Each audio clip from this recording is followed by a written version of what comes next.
Here's today's In Touch devotion.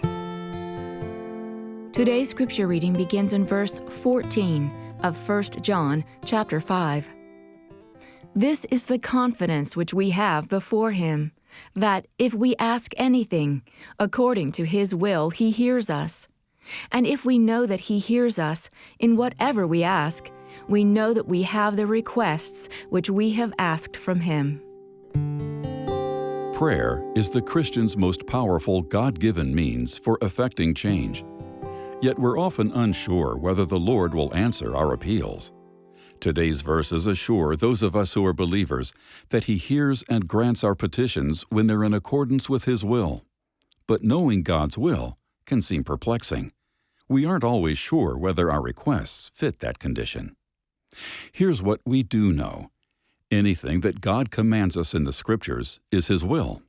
This includes everything pertaining to our sanctification, holiness, and spiritual growth. And there are other attitudes and behaviors God forbids in His Word. For example, we can't expect Him to answer any request motivated by pride, jealousy, selfish ambition, or sinful desires. As for relatively insignificant matters, like what to wear or eat, or issues of conscience, such things are left to our discretion. But what about petitions that don't fit these categories? When we're uncertain whether our request is according to God's will, we must submit it to Him, release our grip on the outcome we want, and trust the Lord for the correct answer.